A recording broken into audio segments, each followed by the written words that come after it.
Assalamualaikum warahmatullahi wabarakatuh. Al-Fatihah biniyatil qabul wa tamami kulli suli wa ma'mul biniyati salahi syana zahiran wa batinan wa biniyati anna Allahal karim yaftahu alaina futuhal arifin wa yufaqihuna fid din wa yarzuquna kamalal ikhlasi wal yaqin.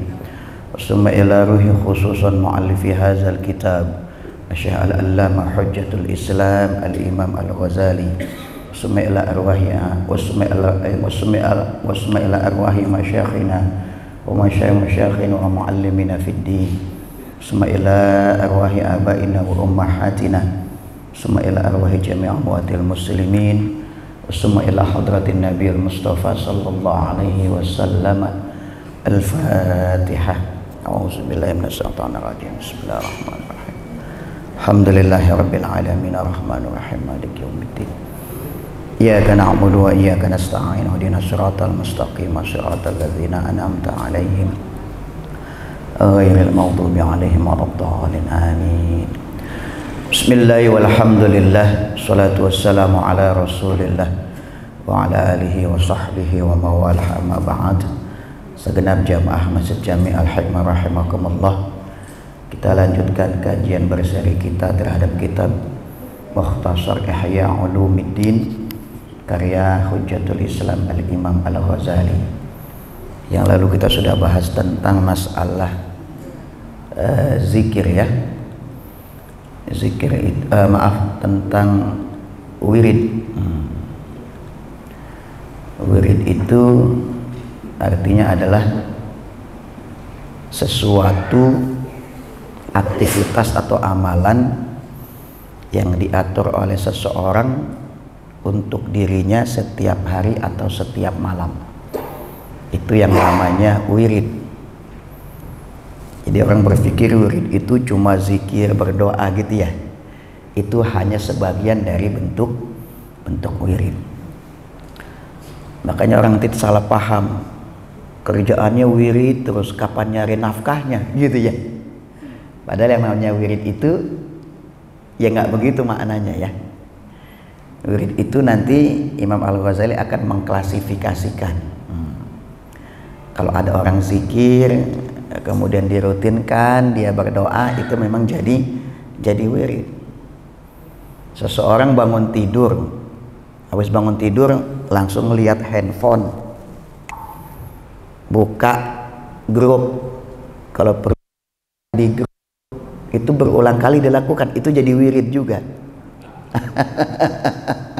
Ya, wirid sesuatu yang diulang-ulang, jadi sesuatu yang rutin, jadi kebiasaan. Maka kalau ada orang bangun tidur pegang HP, berarti wiridnya pegang HP baru bangun tidur. Jangan bangun tidur, jangan komen, udah baca doa, lepas ke handphone. Jadi apapun yang kita biasakan, kita jadikan rutinitas sehingga menjadi kebiasaan, itu namanya wirid. Oke, itu ya. Oke. Nanti Imam Al-Ghazali mengatakan bahwa wirid itu adalah ada klasifikasinya. Ada wirid siang dan wirid malam. Wirid siang ada 7, wirid malam ada 5. Ini akan kita masuki satu persatu. Kemarin wirid siang sudah kita bahas. Ada wirid kan ada 7, pertama sudah kita bahas. Berikutnya adalah wirid yang kedua dari wirid siang. Baik, kita lanjutkan. Wa qala Syekhul Mu'allif rahimahullahu taala wa adama an-naf'a bihi wa nafa'ana Allahu bi barakati ulumihi wa bikum fid dharain amin. Summa qala. Selanjutnya Imam Al-Ghazali menuliskan al-wirdu tsani ma baina tulu'i syamsi ila dhahwatin nahari. Wirid kedua dari wirid siang.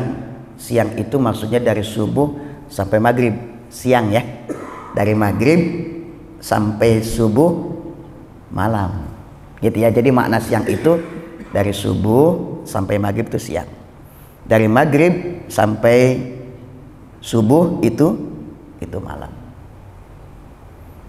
Nah kayak di barat kalau jam juga ada itu ya. Ada PM, ada AM, PM sama AM. Kalau PM itu mulai dari jam 12 siang sampai jam 12 malam PM. Kalau AM dari jam 12 malam sampai jam 12 siang. Gitu ya. Oke.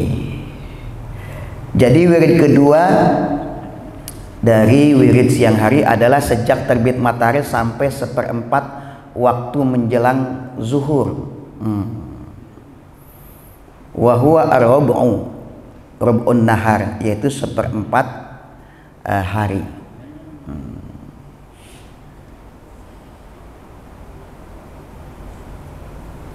Wa fi hadzal rubu'i minan nahari wazifatani zaidatani. Pada wirid kedua sejak terbit matahari sampai 1/4 waktu menjelang zuhur. Sekarang belum ya. Ini kan kita belum syuruk ya. Yang syuruk udah tuh yang pertemuan yang lalu ya. Yang wirid pertama. Nanti setelah mulai dari syuruk sampai 1/4 waktu menjelang zuhur, kurang lebih jam 9 sampai jam setengah 10. Yang pertama ihdahuma, kata Imam Al-Ghazali, sholatud duha. Yang pertama lakukan sholat duha. Wa qad zakarna fi kitabi sholati annal aula an yusalli raka'ataini indal isyraq. Kata Imam Al-Ghazali, sudah kami sebutkan dalam kitab tentang sholat pada penjelasan sebelumnya bahwa utamanya lakukan 2 rakaat setelah isyraq. Kan nanti bapak-bapak lakuin ya. Setelah ini sholat sunat isyraq. Lalu kemudian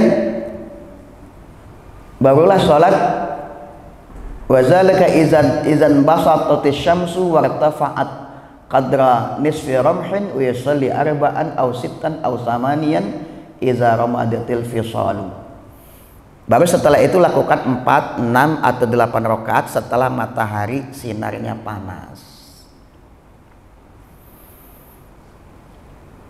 Jadi mohon maaf, dulu pernah ada itu. Kalau nggak salah hari Jumat di masjid kita, Ustaz Habibi mengumumkan pengumuman biasa ya, sunnah-sunnah. Khatibnya itu ketika naik mimbar sebelum menyampaikan khutbah, khatibnya mengatakan, para hadirin sekalian, sebelum saya sampaikan khutbah ini perlu ada yang kami luruskan terkait apa yang disampaikan oleh MC kita tadi barusan. Jadi banyak satu amalan yang dianggap sunnah padahal itu bid'ah. Ini khotibnya kurang main, ini kurang jauh mainnya, mau menyentil gitulah. Amalan di sini tuh amalan sholat sunat isyraq itu sesuatu yang bid'ah. Kurang baca itu khotibnya ya. Jadi kalau setelah baca baru ngerti itu. Jadi ternyata sholat sunat isyraq itu sebetulnya bagian dari sholat sunat duha. Cuma waktunya dilakukan di awal waktu.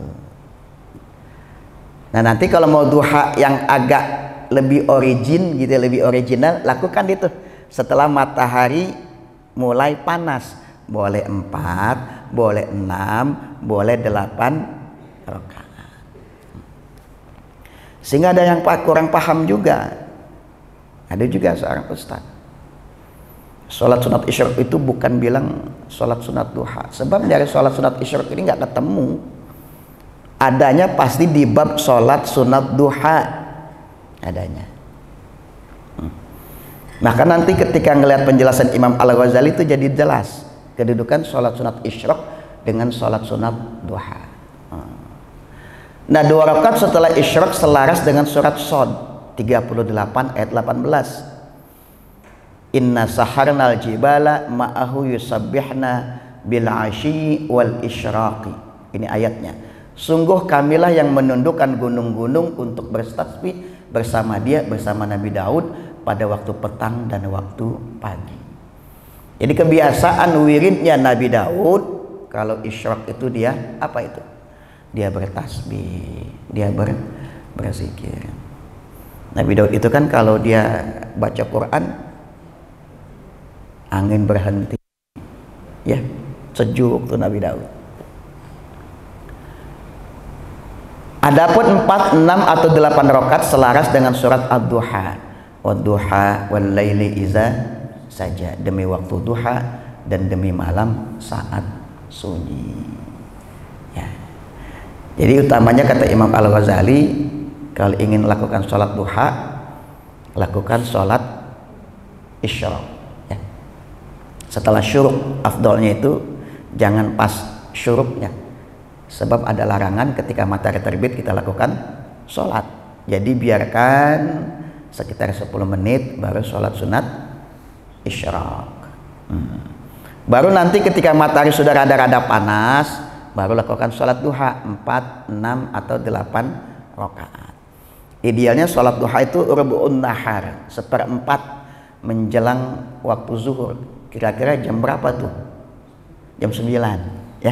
Kalau kita jam 9 ya, 9. Dulu ada jamaah haji nanya, kan kalau di Mekah, di Madinah zuhurnya itu jam 1 siang ya, kurang lebih. Pak Ustadz, jam 12 siang boleh sholat duha gak? Di mana dulu? Kalau di Indonesia nggak boleh, jam 12 sudah zuhur. Karena di sini jam 1 sholat, jam 1 siang itu zuhur, maka itu masih boleh sholat duha. Sebab di sana kan subuhnya jam berapa? Subuhnya jam 6-an. Oke.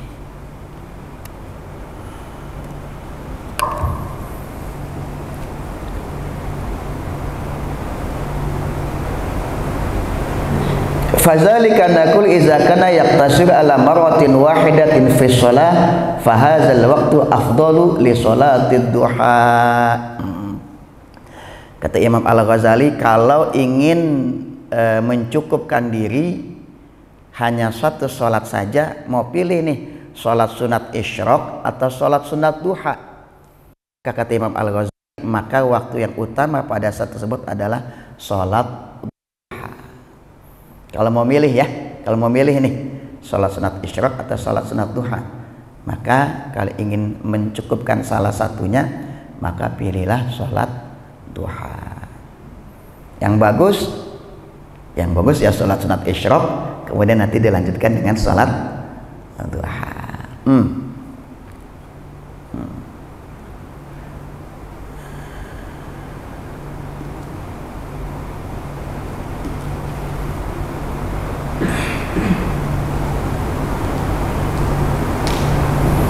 Wa in kana aslul fadli yahsulu bi sholati baina tarafai waqtayil karahah wa huwa ma baina irtifa'i syamsi bi tulu'i nisfi ramhin bi taqribi ila ma qabla zawali fi sa'atil istiwa.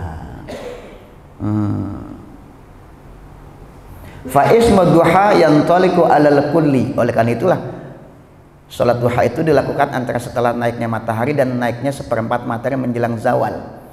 Dan istilah nama duha adalah karena keadaan tersebut. Wa ka'anna raqatil isyraqi taqu fi mabda'i waqtil izni fi sholati wan qidha'il karahah. Dengan demikian dapat dikatakan bahwa sunat isyraq terjadi dilakukan pada permulaan waktu yang diizinkan melakukan sholat sunnah dan pada saat berakhirnya waktu yang diberikan. Jelas ya? Sholat duha yang awal dilakukan di awal waktu, sebab kalau langsung syuruk kan nggak boleh, makruh. Matahari lewatin dulu, kemudian sholat sunat dan berakhirnya waktu yang dimakruhkan. Jadi udah lewatin dari berapa menit, 10 menit dari syuruk, maka boleh lakukan sholat sunat. Jadi sholat sunat isyraq ada sholat sunat duha yang dilakukan di awal waktu. Sama juga sholat tarawih pada malam Ramadan. Kan biasa kita habis isya ya.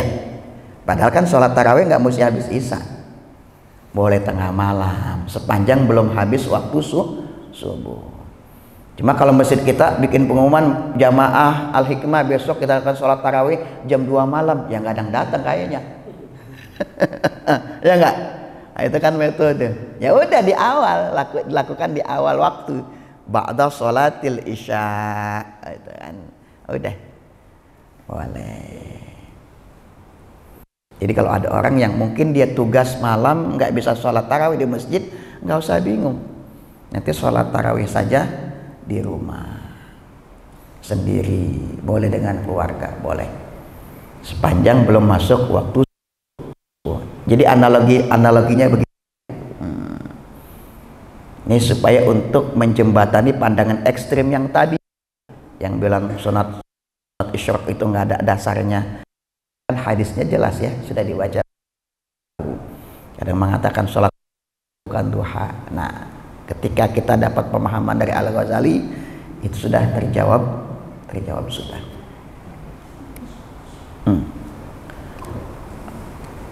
Al-wazifatu tsaniyah fi hadzal waqti. Yang kedua, wirid itu wirid pada seperempat hari ini menjelang zuhur. Yang kedua, al-khairatu al-muta'alliqatu bin nasi allati jarat biha al-'adatu bukratan. Yang kedua, melakukan kebaikan yang berkaitan dengan urusan kemanusiaan,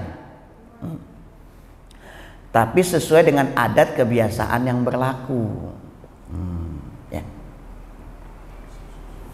Ini di mukhtasar ringkasannya memang nggak ada, karena cuma ringkasan. Jadi setelah lakukan sholat duha, ngapain lagi wirid kita? Wirid kita adalah melakukan kebaikan yang berkaitan dengan urusan kemanusiaan, tentu sesuai dengan adat kebiasaan yang berlaku di tempat masing-masing. Misalnya apa? Misalnya adalah min iyadati maridin, yaitu menjenguk orang sakit. Wa tashyi'i janazatin, boleh janazatin, boleh jinazatin. Kemudian mengurus jenazah.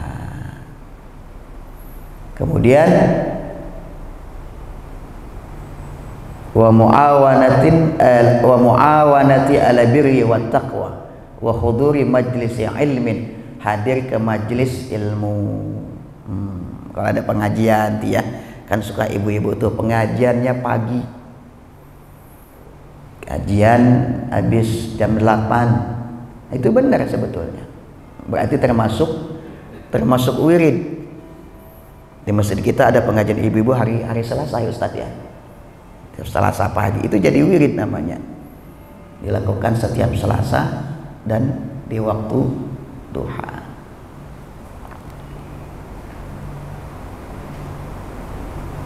Wa ma yajri majrahu min qada'i hajatin li muslimin wa ghairiha, atau juga bantu urusan orang lain.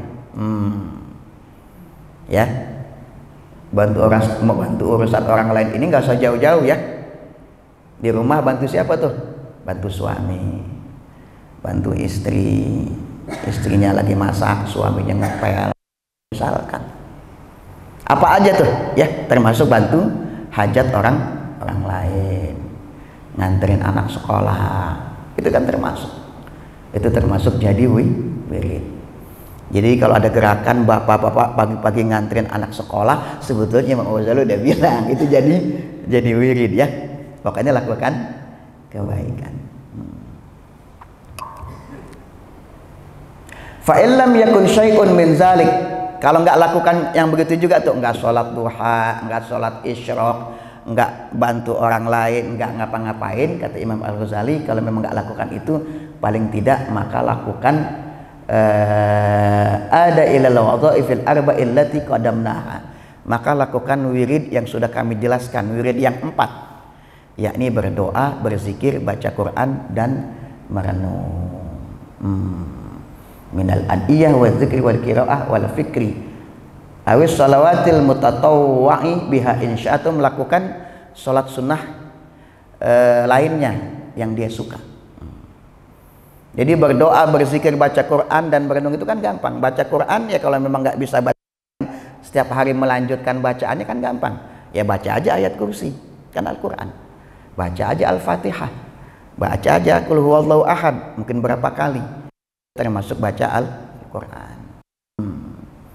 Atau merenung boleh juga. Atau yang kelima, melakukan sholat sunnah lain sesukanya. Dia mau sholat hajat boleh, mau sholat sunat tasbih boleh, sholat sunnah lainnya boleh, atau qadha, sholat sunat qadha. Misalkan tadi bapak ibu ke masjid nggak sempat sholat sunnah qobliyah subuh atau sholat sunat fajar, nggak sempat nih, boleh nanti diqadha. Nanti sampai rumah qadha, aku niat sholat sunat qobliyah subuh atau sunat fajar qadha. Jadi qobliyah subuh boleh qadha. Afdolnya itu nanti setelah matahari terbit sampai masuk waktu zuhur. Boleh juga. Kenapa alasannya? Kata Imam Al-Ghazali, fa innaha makruhatun ba'da sholati subhi wa laysat makruhatan al-an. Kalau lakukan habis sholat subuh itu makruh, tapi kalau sesudahnya maka tidak makruh. Fatasir sholati kisman khamisan min jumlati wadhaifi hadzal waqti liman aradahu. Jadi kalau mau lakukan sholat sunnah yang lain, maka ini jadi wirid yang kelima dari yang tadi itu ya. Berdoa, berzikir, baca Quran dan merenung.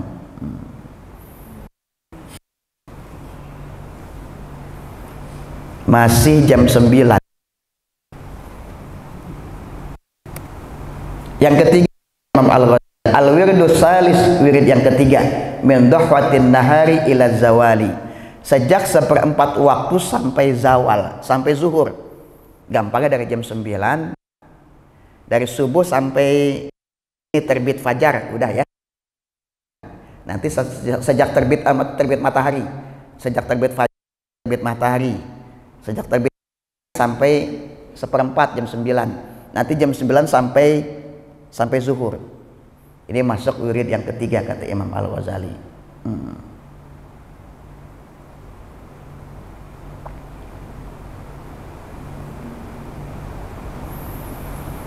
Yang pertama kata Imam Al-Ghazali,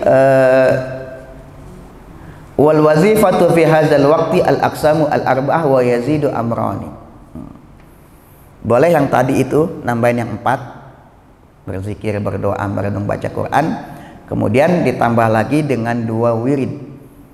Ahaduhuma al-ishtighalu bil kasbi, barulah menyibukkan diri dengan aktivitas bekerja. Ya terserah kerjaan yang formal ke kantor atau wira swasta atau kerjaan yang lain, yang kerjaan yang sekarang kerjaannya freelance, bebas, dia terikat waktu, fleksibel. Apakah WFO, work from office, atau WFH, work from home, atau WFA, work from anywhere, kerja di mana aja boleh sekarang ya. Kerja di kafe, kerja di museum, kerja di taman, yang penting dia kerja, boleh. Barulah kemudian yang ketiga ini sejak 1/4 waktu sampai zawal, sampai zuhur, yaitu menyibukkan diri dengan aktivitas pekerjaan masing-masing. Wa tadbiril ma'ashi, dan kemudian mengatur penghidupan. Ngatur deh tuh, hari ini rencananya gimana, ya. Yang biasa dagang mungkin kalkulasi untung rugi, yang punya mungkin kerjaan urusan dengan di apotek gitu ya, mungkin perlu lihat mana barang yang perlu masuk, mana yang perlu diorder, mana perlu stok oknam gitu ya. Terus atau juga wahuduri suq, masuk pasar bagi orang yang memang tempat kerjaannya di pasar, atau bahasa lainnya itu adalah tempat kerja, karena zaman dulu itu pekerjaan yang paling umum adalah berdagang. Rasul tuh paling senang itu masuk pasar. sering-sering masuk pasar. Mungkin itu semacam isyarat kalau pemimpin itu perlu yang namanya operasi pasar. Karena bisa jadi ketika di pasar ada orang yang nanya sama Rasul, minta fatwa gitu ya, minta penjelasan.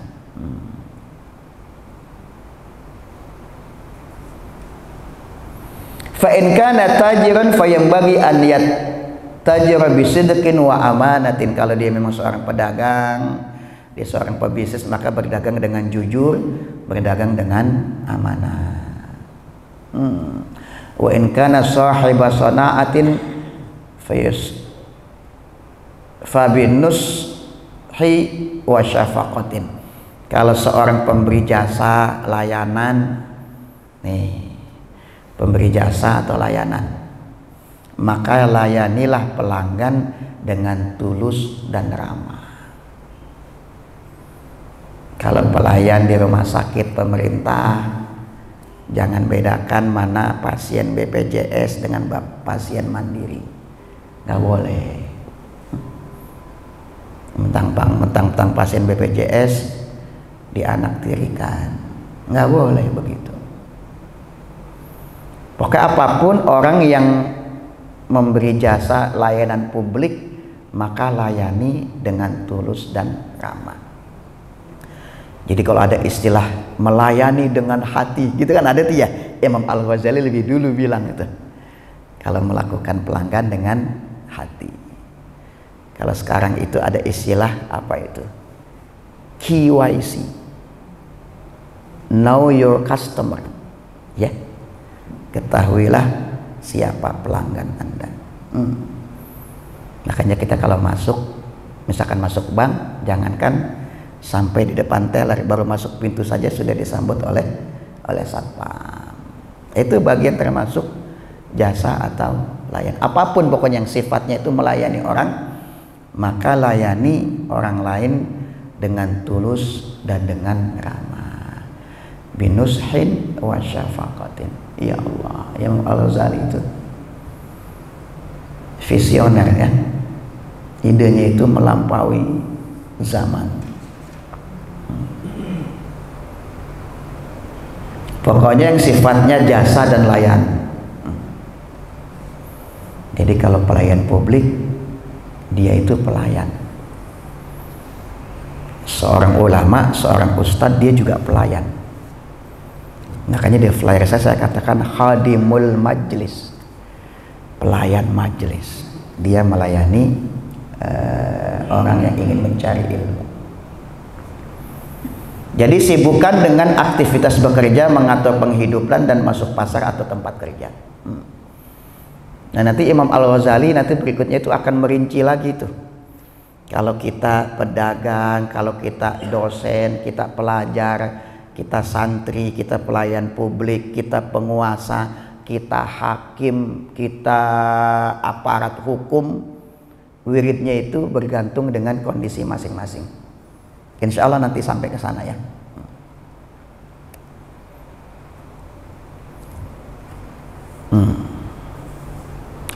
Wa iza hasalat kifayatu yaumi. Nih menarik kata Imam Al-Ghazali nih. Falyarji ila baiti rabbi azza wa jalla. Kalau kebutuhan harian sudah tercapai, maka hendaknya kembali menuju rumah Tuhan, menuju masjid. Contoh gampang begini, orang ngojek, entah ojek pangkalan atau ojek online, sehari targetnya belum sampai malam udah terpenuhi. Sehari udah dapat penghasilannya 5 juta misalkan nih.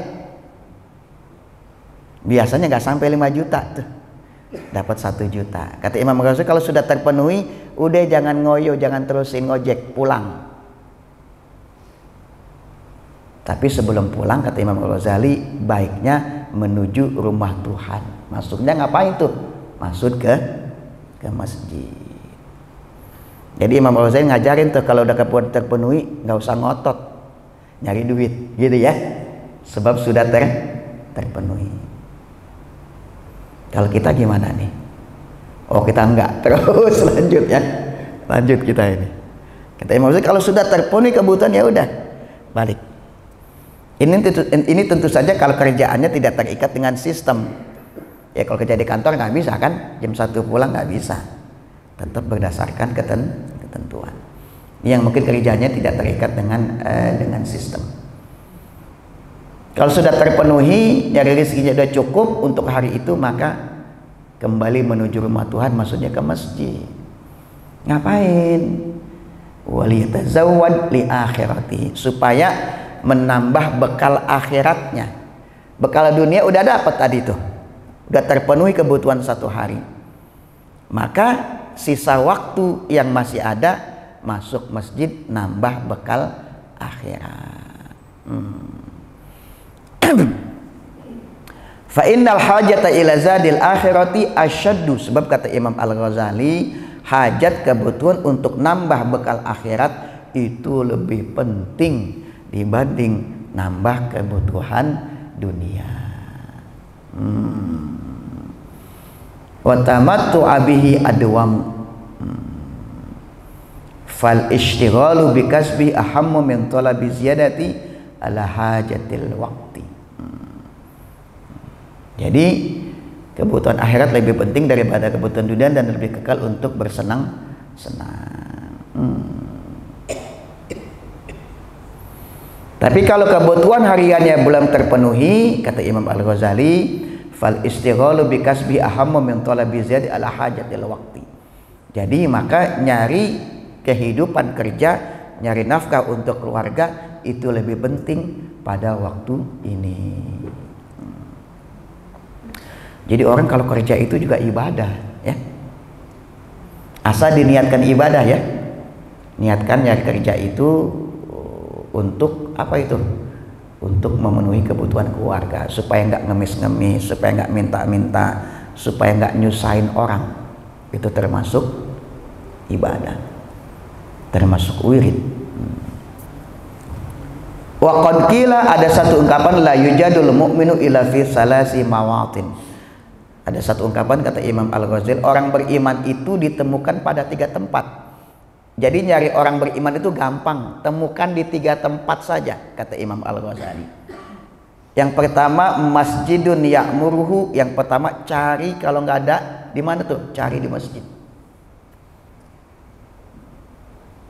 Au baitun yastur, atau cari di rumah tempat dia berlindung.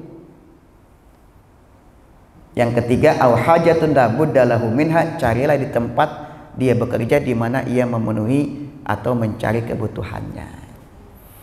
Jadi nyari orang beriman gampang, ya. Nyari di masjid. Nyari di rumah nggak ada, cari di masjid. Kalau nggak ada berarti di tempat kerja. Kalau zaman sekarang ditambahin lagi, di rumah nggak ada, di masjid nggak ada, di tempat kerja nggak ada. Adanya di mana? Adanya di kafe. Ya Allah. Ada di mana? Di tempat karaoke. Oh jangan. Di 3 aja kita nih. Kalau nggak di masjid, di rumah, di tempat kerja. Udah. Jadi nyari orang beriman gampang, ya. Gampang. Dan masjid, rumah, atau tempat dia bekerja. Udah, jadi nggak ngelayap kemana-mana itu. Istri juga nggak bingung kemana suaminya, oh lagi kerja, oh kelar, udah selesai.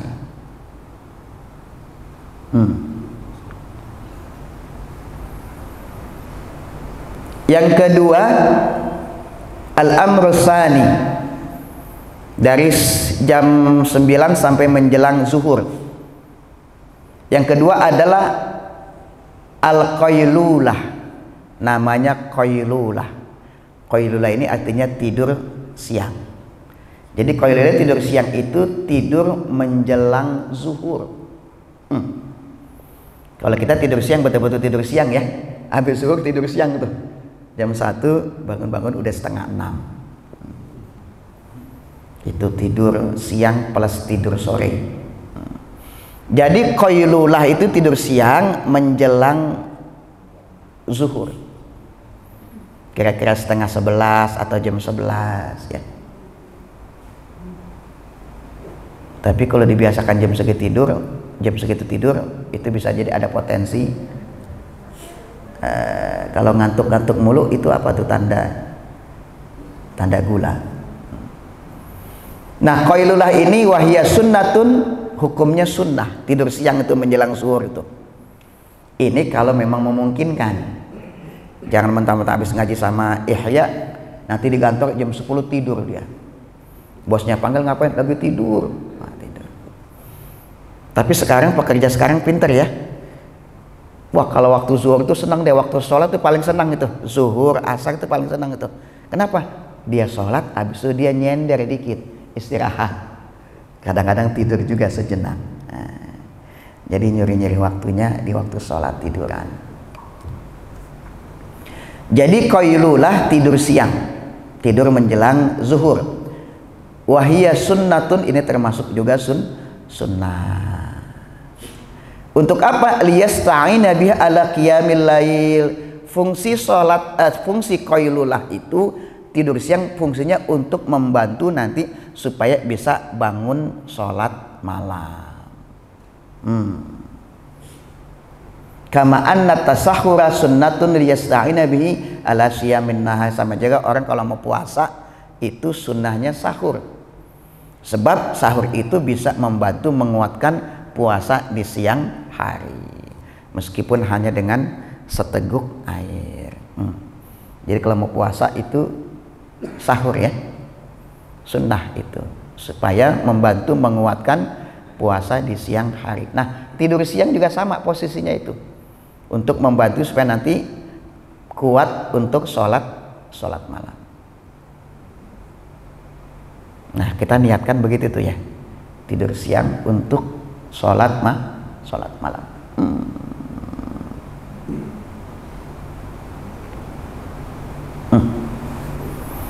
Udah tidur siang, malam kagak sholat juga, gimana ini? Kata Imam Al-Ghazali, fa in kana la yaqumu bil laili walakin law lam yanam lam yastaghil bi khairin wa rubbama khalata ahlal ghaflati wa tahaddasa ma'ahum fannaumu ahabbu lahu idza kana la yanba'su nasyatu liruju' ila al-azkari wal wadha'ifil mazkurah. Udah tidur siang nih, niatnya biar nanti malam bisa sholat malam, tetap nggak sholat malam juga. Kata Imam Al-Ghazali, jika sudah qailulah tapi tetap tidak melakukan sholat malam, dan jika tidak qailulah tapi tidak melakukan kebaikan, bahkan berbaur dengan orang-orang yang lalai, bahkan berkomunikasi dengan mereka, maka tidur itu tetap lebih baik. Daripada dia ngegosip, ya, baik ngegosip offline atau ngegosip online gitu ya. Orang kan kalau ngegosip, kalau suaranya udah makin gak kedengaran, itu gosipnya makin hot itu.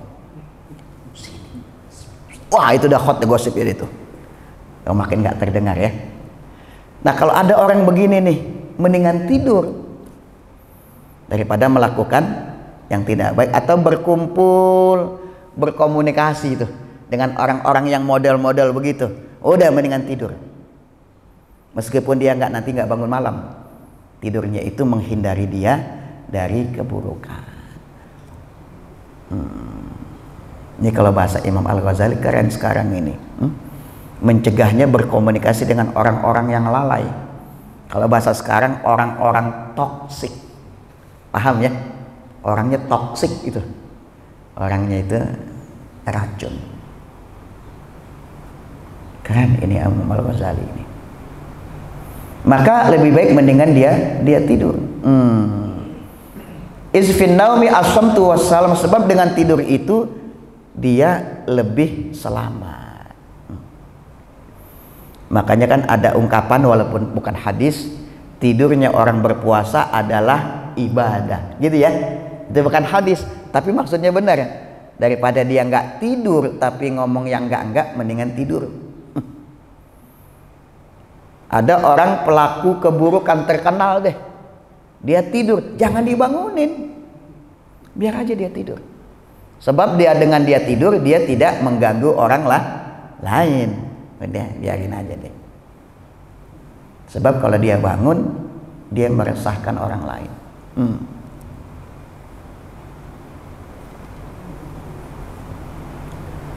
Waqad qala ba'dhum ya'ti 'ala nasi zamanun as-samtu wa nawm fihi afdalu a'malihim. akan datang satu zaman di mana manusia lebih memilih diam dan tidur, dan aktivitas ini lebih baik dari amalan lainnya. Nanti itu ada zaman orang mendingan tidur deh, nggak keluar rumah, di rumah aja mendingan tidur, sebab itu lebih selamat darinya, baginya. Udah datang belum nih zaman ini? Udah kemarin ya, zaman COVID, pada rebahan semua gitu ya. Ya, salah satunya itu ya. Ya nanti itu orang lebih baik tidur di rumah, sebab kalau dia keluar rumah fitnahnya itu lebih banyak. Ada aja itu ya. Akan datang suatu zaman di mana manusia lebih memilih diam dan tidur, dan ini aktivitas lebih baik dari amalan lainnya.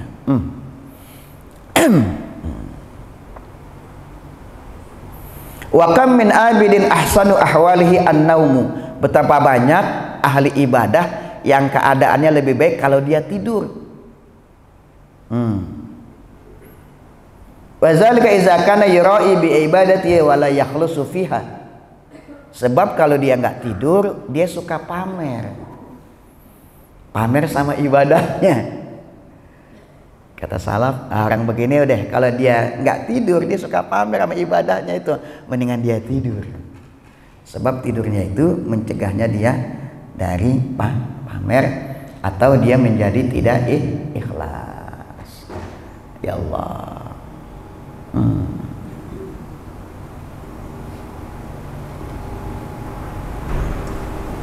Kan ada orang tuh, ada yang suka pengennya duduk di depan.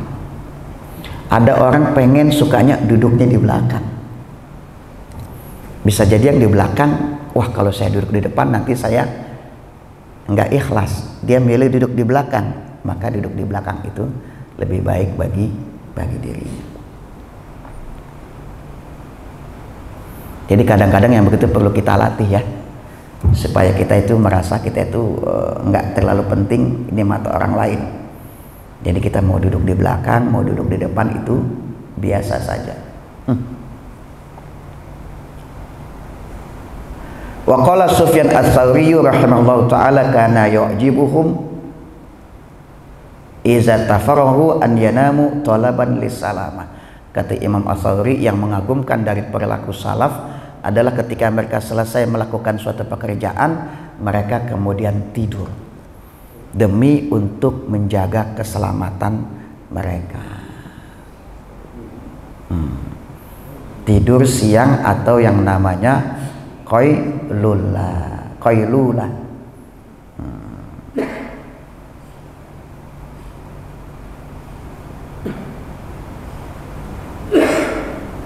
Fa idzan naumuhu ala qasdi talabi salamati wa niyyati qiyamil laili qurbatun.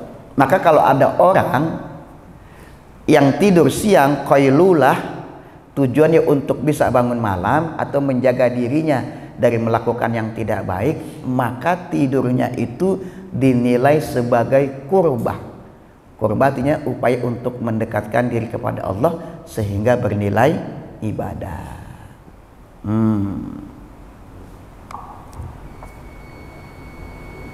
Walakin yang bagi an yatanabbaha qubaila zawali biqadril isti'dadi li sholati bil wudu'i wa huduril masjidi qabla dhuhuli waqti shalah. Kalau orang mau tidur siang, mau qailulah, maka sebaiknya dia bangun tidur sebelum zuhur. Jangan menantang tidur siang udah jam 11, pasang alarm bangunnya jam 1. Jangan ya. Dia tidurnya cuma tidur apa tuh, kata orang Jakarta, tidur sekerejep aja, tidur sebentar ya, jam 11 mungkin sampai jam setengah 12. Supaya apa? Supaya dia punya waktu untuk sholat zuhur, bisa punya waktu untuk wudhu, untuk datang ke masjid sebelum masuk waktu zuhur. Nah kalau lakukan seperti ini, maka termasuk fa inna zalika min fadhailil a'mal, termasuk amalan yang memiliki keutamaan. Nanggung ya sedikit lagi.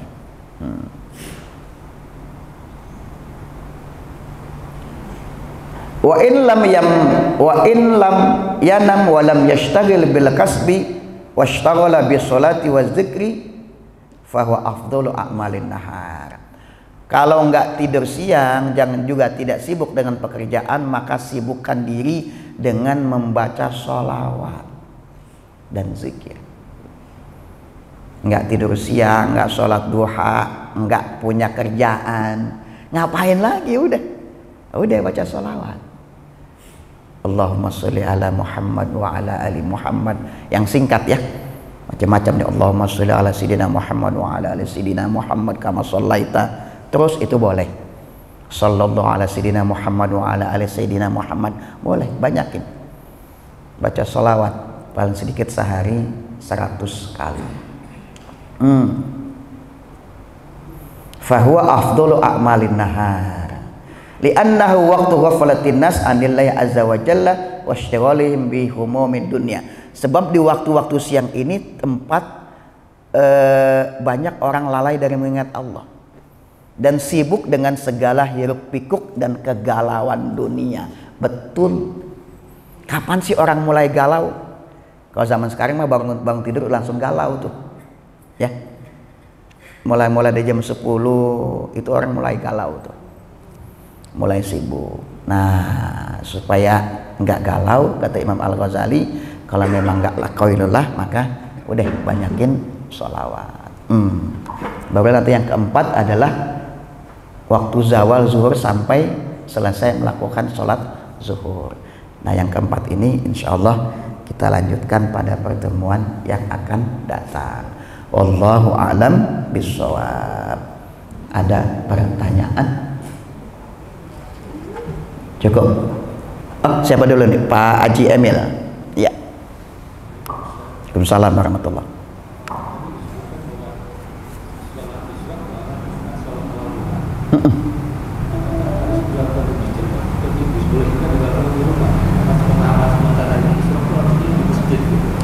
Iya.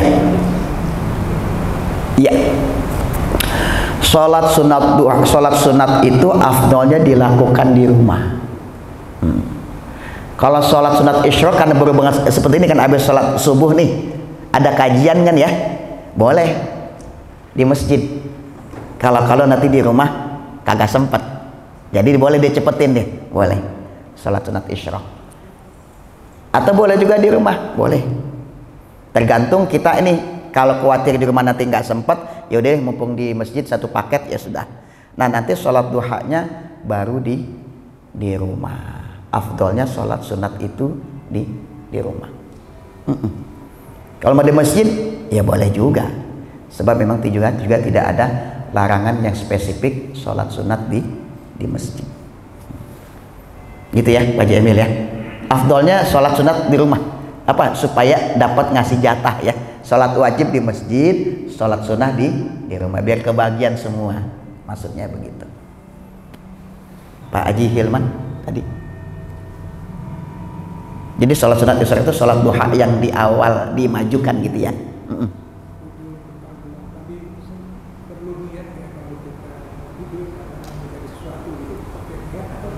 Oke. Apakah melakukan kebaikan atau pakai niat? Afdolnya pakai niat. Iya. Innamal a'malu bin niat. Kayak sekarang nih, niatin aja iktikaf. Yang belum niat iktikaf, niatkan iktikaf dalam hati. Kan bisa sambil jalan tuh. Aku niat iktikaf, meskipun barang sekejap. Udah habis sholat subuh, dengar kajian, niat iktikaf, ya Allah, pahala banget nih. Niat aja iktikaf tuh. Meskipun cuma sejenak, iktikaf di masjid, niat. Apa saja juga gitu. Dagang, niat supaya nyari nafkah, supaya anak-anak ibadahnya jadi baik, kan gitu ya. Kita berpikir, kenapa sih ibadah kita ini kadang-kadang suka bolong karena sibuk kita nyari rezeki. Nah, kita niatkan, ya Allah, saya nyari rezeki supaya ibadah saya nggak terganggu, gitu harusnya. Jadi jangan sampai nyari rezeki ibadah jadi terganggu gitu ya. Niatkan semua tuh, pokoknya niat yang baik-baik, niatkan. Innamal a'malu bin niat. Jadi setiap amal itu bergantung dengan niat. Semakin ada niat, pahalanya jadi semakin baik. Kalau yang jelek jangan diniatin gitu ya. Oh besok nanti saya oh jangan. Kalau niat jelek walaupun niat juga nggak dicatat sama malaikat tuh, nggak dicatat. Tapi kalau kita mau melakukan kebaikan udah niat nggak sempat melakukan itu tetap dicatat melakukan kebaikan. Maka nanti ada hadis niat seorang mukmin itu kadangkala lebih baik dari perbuatannya. Padahal belum melakukan tapi sudah niat sudah dicatat sebagai kebaikan. Begitu ya Pak Haji Hilman. Ada lagi? Udah masuk syuruk belum? Oh sudah. Oh udah aman ya. Artinya sudah bisa yang mau melakukan. Baik ya, cukup ya insya Allah nanti masih yang keempat dari zawal kemudian sampai asar kemudian sampai maghrib. Sebetulnya kalau dilakukan ini nggak ada yang berat kok. Nggak berat. Kenapa? Karena ini udah otomat kalau kita lakukan itu udah jadi wirid, itu jadi sesuatu yang bukan yang memberatkan. Insya Allah kita lanjutkan pada pertemuan yang akan datang. Subhanaka la ilma lana illa ma 'allamtana. Wallahu a'lamu bissawab. Assalamualaikum warahmatullahi wabarakatuh.